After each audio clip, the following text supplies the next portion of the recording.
आप देख रहे हैं डरना जरूरी है नवीन कुमार के साथ।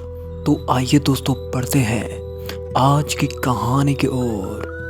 दोस्तों हमारे साथ कभी कभी कुछ ऐसी घटनाएं हो जाती हैं जो हमें एक बार तो सकते में डाल देती है और हमें दोबारा सोचने पर मजबूर कर देती है कि आखिर जिन चीज़ों को हम महज अंधविश्वास कहकर टाल देते हैं, जब हमारा सामना उन बातों की सच्चाई से होता है तो मानो हमारे पैरों के नीचे से जमीन खिसक जाती है। हमारी आज की कहानी भी कुछ ऐसी ही खौफनाक सच्चाई की दास्तां पेश करती है। विराट, जिसे कि पहाड़ चढ़ने का यानी माउंटेन क्लाइंबिंग का शौक था, अपने इसी शौक के कारण कई बार उसका अपने घर वालों से भी झगड़ा हो जाता था। और झगड़ा हो भी क्यों ना, पहाड़ चढ़ना काफी रिस्क का काम जो था और जरा सी लापरवाही से आप सीधे मौत के मुंह में चले जाते। यही कारण था कि उसके घर वाले उसे ये सब करने से मना करते थे। लेकिन विराट भी भला कहाँ मानने वाला था। उसे तो मानो पहाड़ों पर चढ़ने का कोई नशा था। जब कभी भी उसे मौका मिलता था तो वो अपना शौक पूरा करने के लिए निकल लेता था। एक बार उसने अपने दोस्तों के साथ ऐसा ही प्लान बनाया। उसने बताया कि हिमाचल में एक काफी ऊंची पहाड़ी उसने देखी है जिस पर चढ़ाई करने का उसका बहुत मन है। उसके दोस्तों को भी क्लाइंबिंग का काफी शौक था। तो सारे दोस्तों ने तय किया कि हम सब उस पहाड़ पर जरूर चढ़ेंगे और सब मिलकर निकल पड़े हिमाचल की ओर। दोस्तों शहर की दौड़ धूप और गर्मी से बचकर ये सारे दोस्त हिमाचल की ठंडी वादियों में पहुंचे तो मानो ये सब स्वर्ग में आ गए हों। अब बारी थी तो ये पता करने की कि वो पहाड़ी कहाँ पर है जिसको कुछ चढ़ने के लिए वो लोग यहाँ पर आए हैं। आसपास पूछने पर पता चला कि वो पहाड़ी हिमाचल से लगभग 50 किलोमीटर दूर कसोल नामक घाटी में पड़ता है। लेकिन साथ ही साथ हमें ये भी पता चला कि वो पहाड़ कुछ ठीक नहीं है। उस पहाड़ पर जो भी चढ़ा है उसके साथ कुछ न कुछ बुरा जरूर हुआ है। गांव वालों ने कहा कि तुम्हारी भलाई इसी में है कि तुम उस पहाड़ी पर मत चढ़ो।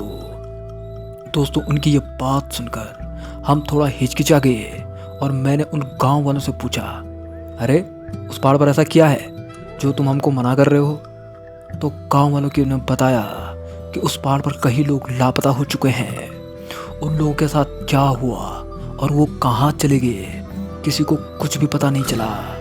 पहले तो हमने अपना प्लान कैंसिल करना चाहा, लेकिन ये सोचकर कि हम लोग इतनी दूर से आए हैं तो हमें ज़रूर जाना चाहिए। और वैसे भी गांव वालों की इन बातों ने हमारी दिलचस्पी उस पहाड़ के और भी बढ़ा दी थी कि आखिर उस पहाड़ी पर ऐसा क्या है। मेरे दोस्त राजू ने मजाक करते हुए कहा, चलो इसी बहाने भूतों से मुलाकात तो हो जाएगी। लेकिन हमने अपने साथ लोकल पुलिस का नंबर भी रख लिया ताकि कोई भी इमरजेंसी या कुछ अनहोनी होने पर हम पुलिस की मदद बुला सकें। दूसरे ही दिन हमने सारी तैयारी पूरी कर ली और पहाड़ की ओर निकल पड़े। जल्दी हम उस पहाड़ के पास आ गए। देखने पर वो पहाड़ काफ़ी खूबसूरत था। उस पहाड़ तक पहुंचने से पहले हमें एक जंगल की घाटी को पार करना था। दोस्तों वो जंगल काफ़ी बड़ा था और काफ़ी घना भी था। तो हमने उस जंगल में चलना शुरू कर दिया। हम थोड़ी दूर ही चले थे कि हमने देखा कि उस जंगल के बीचों बीच किसी ने आग जला कर कुछ पकाया है। देखने पर पता चला कि किसी ने यहाँ पर बकरे को पकाया है। थोड़ी ही दूरी पर हमें बकरी की हड्डियां भी मिली। हड्डियों को देखने पर पता चला कि उन हड्डियों को बहुत ही बुरी तरह से चबाया गया था।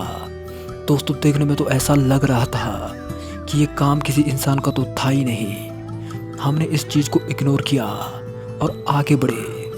दोस्तों हम अब कुछ ही दूर चले थे कि हमने एक पेड़ पर एक लाल कपड़े को टंगे हुए देखा। अब हमने सोचा कि आखिर इतने सुनसान जंगल में भला ये लाल कपड़ा कौन टांग के गया है। और अब हमें ऐसा लगने लगा जैसे कोई अनजानी ताकत हमारे आसपास से गुजर रही हो। उस घनघोर जंगल में हमारे साथ ऐसा कुछ हो रहा था जो हमें दिखाई तो नहीं दे रहा था, पर उस चीज़ की उपस्थिति हमें साफ साफ महसूस हो रही थी। हम चारों को न जाने क्या हो गया था कि अब न तो हम एक दूसरे से बात कर रहे थे, बस चलते ही जा रहे थे, मानो किसी ताकत ने हमारे ऊपर कब्जा कर दिया हो। तभी अचानक मुझे होश आया और ऐसा लगा कि मैं किसी गहरी नींद से बाहर उठ के आया हूँ। मैंने देखा कि मेरे तीनों दोस्त आगे चल रहे हैं। मैंने उन्हें रुकने को कहा, लेकिन मानो उन्हें कुछ सुना ही न दिया हो। दोस्तों, जैसे तैसे मैं उन सबको होश में लाया। पूछने पर उन्होंने कहा, हमें तो कुछ भी याद ही नहीं है कि हम कितनी देर से चल रहे हैं।